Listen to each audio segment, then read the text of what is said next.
It's never been a mystery to me why people are depressed. It's never been a mystery to me why people are anxious and unsettled. People deal with very heavy burdens in their life.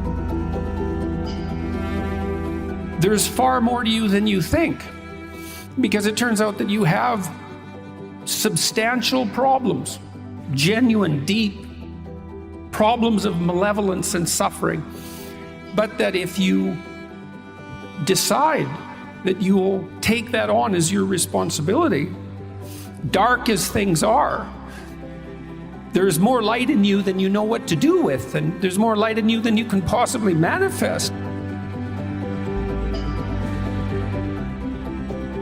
We all have difficult lives, that life is characterized in large part by suffering. There's an inevitable element of suffering in life. And not only is life sorrowful in part, but it's also touched by malevolence, and malevolence of each of us, and the malevolence of our social creations, our societies, and even in some sense the kind of blind malevolence of nature. And so it's a demanding occupation to exist as a human being, and you need something to sustain yourself through that. It's not optional, because the price of existence is so high that without that sustaining meaning, it corrupts you, it embitters you, and once you're embittered, things go downhill rapidly. You get vengeful and you get angry and you get destructive, and there's really no limit to that. And I've been suggesting to people that the sustaining meaning that they can find in their life isn't to be found through happiness, let's say, because happiness doesn't work when you're not happy, when things have gone badly for you, for even for accidental reasons. But you can find sustaining meaning in responsibility, and you can take responsibility for yourself. You can do that. And if you take responsibility for yourself, you treat yourself as if you're someone that's worthy of care and discipline. And that has nothing to do with being soft on yourself or the pursuit of pleasure, any of those things. You can take responsibility for yourself, and that works. And then if you do that properly, you can take responsibility for your family. And then if you do that properly, you can take responsibility for your community, and you can continue to burden yourself voluntarily, let's say, with a greater and greater range of existential challenges. And all that does is make more and more and more of you.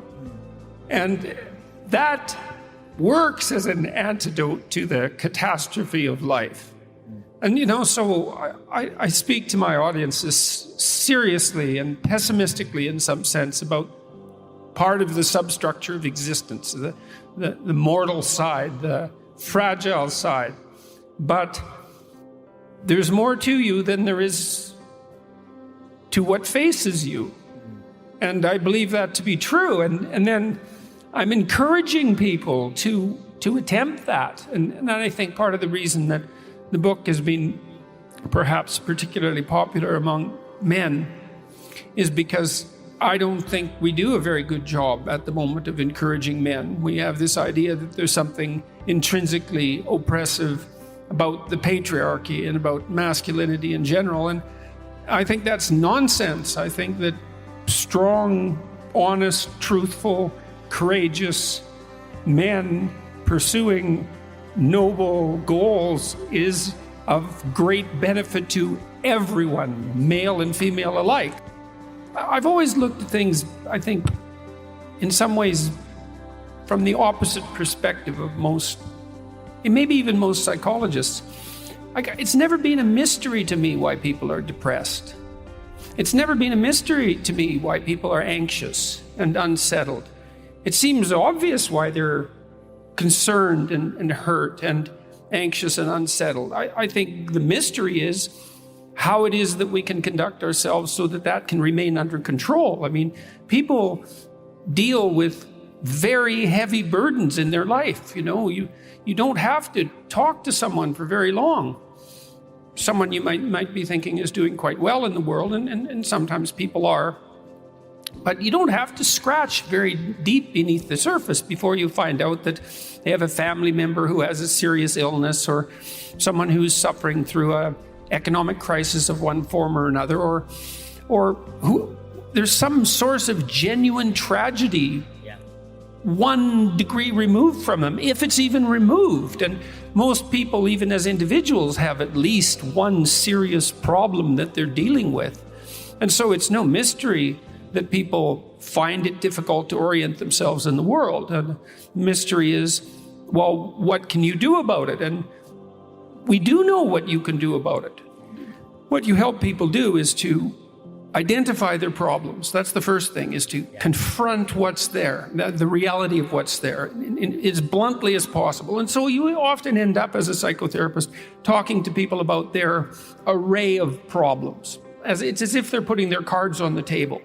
And you sort out their problems. It's like, and no, they often decide that many of the things that are bothering them are not really that important. They can wait, but that there are crucial life challenges that present themselves to them. And they're not just psychological problems, although sometimes they are. They're problems in life, right? Existential problems. And then what you do is you help people break them down into manageable units, let's say, strategically, and confront them voluntarily. And there's an echo of that idea. There's an echo of that in Christian thinking, and the echo for that is to pick up your cross voluntarily, which is that you have an unavoidable mortal burden to bear in life. There's no escape from it, except to directly confront it and to take it on voluntarily. And what's so fascinating about that, 2 things. One is that psychotherapists of every stripe understand that this is one of the primary reasons that psychotherapy works. There's no dispute about that among all the different psychotherapeutic schools, is that the confrontation of existential problems, voluntary confrontation, is curative. And that's really something. And so, and the practical aspect of that is quite straightforward. It also indicates, practical and philosophical, it also indicates to you that there's far more to you than you think. Because it turns out that you have substantial problems, genuine, deep problems of malevolence and suffering. But that if you decide that you will take that on as your responsibility, that you can put yourself together psychologically, just the courage, and you can actually solve the problems.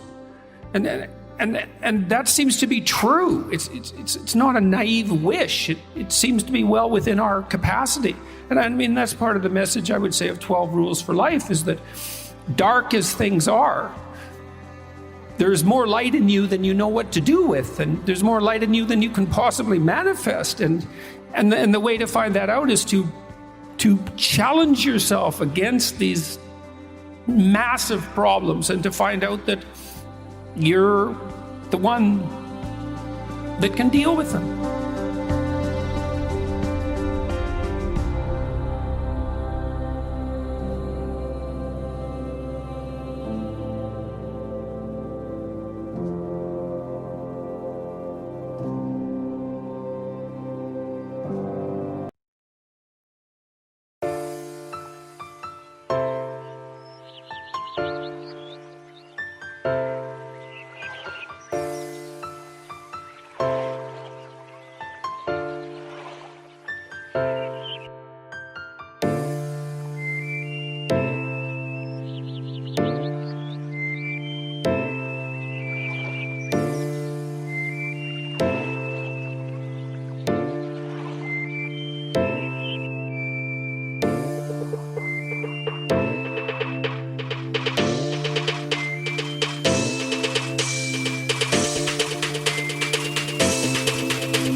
you.